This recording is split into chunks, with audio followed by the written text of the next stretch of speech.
Chapter 9. Ruby's Big Surprise. "What happened to you, my strong mon?" Ruby asked as I arrived at the hospital for my physical therapy appointment. "I don't want to talk about it," I grumbled. "Suit yourself. But we're not going inside today. I have a surprise for you," she said as she led me to a car in the parking lot. A large man dressed in white sat in the driver's seat. "Where are we going, Ruby?" "What about physical therapy?" "Ah, but that's where we're going. Now get on in here." So I did. Ruby's surprise was that she found a pool where I could do my physical therapy exercises, just like FDR. It was in the basement of a place called the Brooklyn Queens YMCA, and boy, was it huge. YMCA was Young Men's Christian Association, and they built these recreation centers all over the nation, and we have them here in Washington, D.C. and Northern Virginia still. Have any of you ever been to a YMCA or a YWCA for young women? After a while, Ruby came out wearing a full-body bathing suit, a white swim cap on her head, and a bulky life preserver around her shoulders. I'd cleaned the blood off my face and put on a pair of swim trunks that Ruby had brought for me, and I had taken off my braces. The man who had driven us was already in the pool. His name was Steve, and he was a friend of Ruby's. He was a swim instructor and a lifeguard, so Ruby asked him to help me with my water therapy. "You ready?" Ruby asked. "I guess so. Ready as I'll ever be," I thought. With that, Ruby and Steve lowered me into the pool. What happened next was the most amazing experience I'd ever had. As soon as I was in the water, I did something I never thought I could do again. I walked. Without crutches and without braces on my legs. In the water, I could actually walk. Steve held my arms as he moved alongside me. Ruby walked along the edge of the pool, cheering me on. For the first time in a long time, I remember what it was like before I'd gotten polio.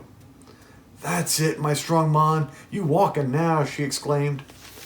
So why is it in the pool he can walk? Does anybody know?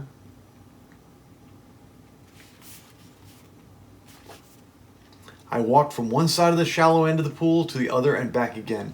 In the water, my legs were able to work because they didn't have to support all of my body weight. After a while, I wanted to try it on my own, so I pulled away from Steve and stretched out my arms to help me balance.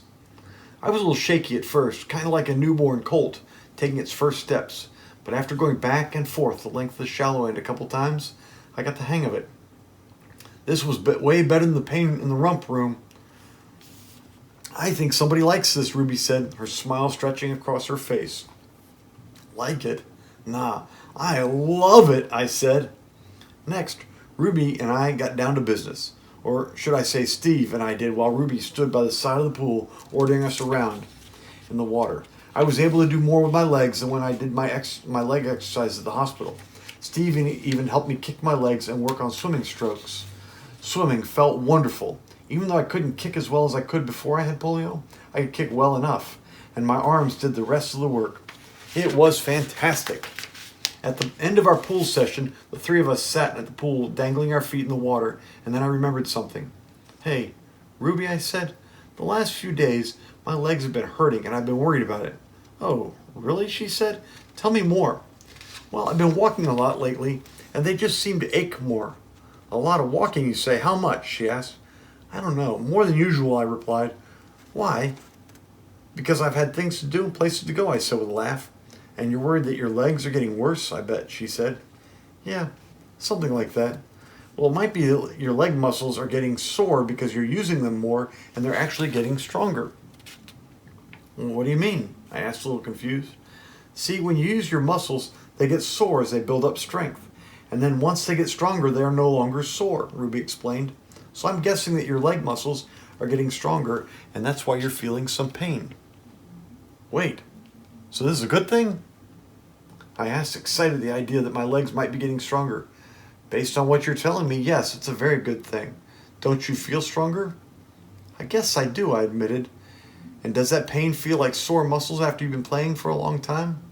"Well, now that you mention it, I guess it does." "I told you, Thomas, you have to believe," Ruby said with a look that said, "You know I'm right."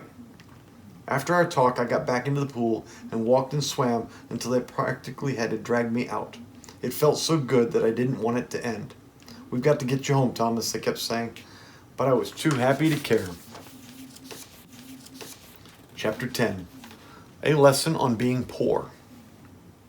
Extra, extra, read all about it, shouted a boy on the sidewalk while waving a newspaper.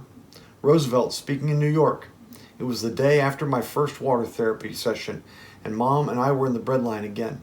I was thinking about how I'd lost all my signatures, but seeing so many people waiting in line for food, I started thinking about being poor. Are we poor? I asked my mother while I waited. I figured if we needed to come to the bread line, we must be pretty poor. That's funny. When a kid asks if they're poor, it's hard to know because a kid is pretty smart about measuring wealth at more than just how many pennies you have in your pocket. You guys might have to think about what I said and why I said that way. I guess that depends on how you define poor, Thomas, Mom replied. Can we afford to eat at restaurants and do fun things like go on the rides at Coney Island? No, we can't. So are we poor, I said? That doesn't necessarily make us poor, Mom said. Huh? I said, looking at her with a confused look. Well, we need money to pay the rent and put food on the table, and yes, we're struggling to get by.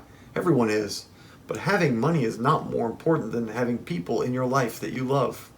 It's not as important as doing things that interest you and make you happy, and never giving up hope. Never, ever giving up hope. Never? I asked, thinking about how since I got polio, I felt sad and hopeless sometimes. Never, Thomas. Because no matter what, there's always hope. We were getting closer to the front of the line and my stomach was growling. And if you're grateful for the things you have, instead of dwelling on what you don't have, it's really much easier to be happy, Mom continued. But I've seen you crying sometimes, Mom, I said. That's because I get scared like everyone else. Or sometimes I get really tired, or I just feel like crying. But then I look at you and think about how proud I am of you and how strong and brave you've been dealing with polio and everything else. I look at the sun shining and I remember all the things I told you. And then it doesn't seem so bad. Because it just isn't. No matter how tough things seem for us right now, they will get better. Is that why you and Pop support FDR? Because he didn't give up? He didn't let having polio stand in his way of running for president, I asked.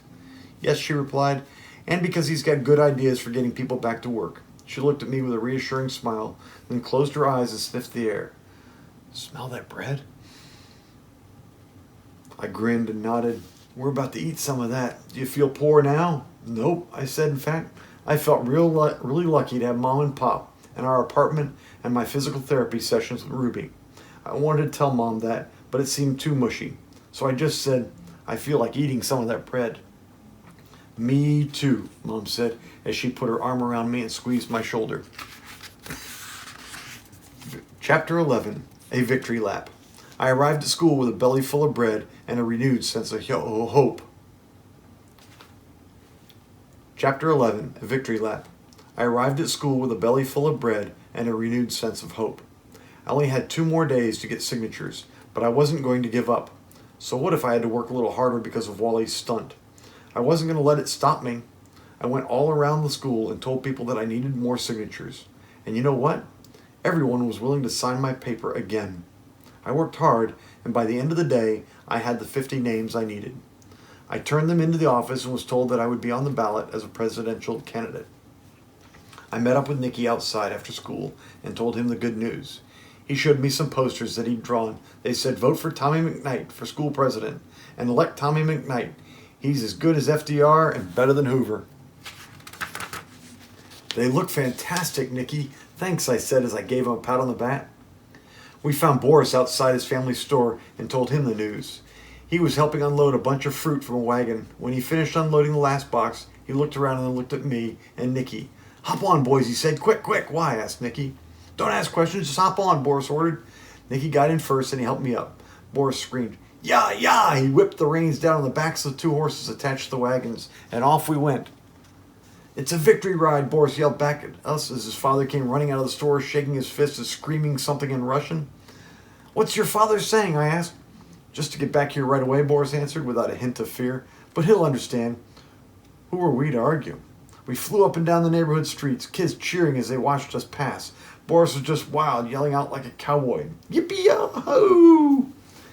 By the time we got back to the store, Boris's entire family was outside. His mother, uncle, aunt, his 2 older brothers, his brother's wife, his grandparents. Only his grandfather was smiling. I thought for sure we were going to be whipped, just like those horses. But amazingly, after Boris said a few words in Russian, the entire family started smiling, shaking my hand and patting me on the back. "They're congratulating you," Boris said with a grin. "But I haven't won anything yet," I yelled to Boris. "They don't know that," he shouted back with a wink.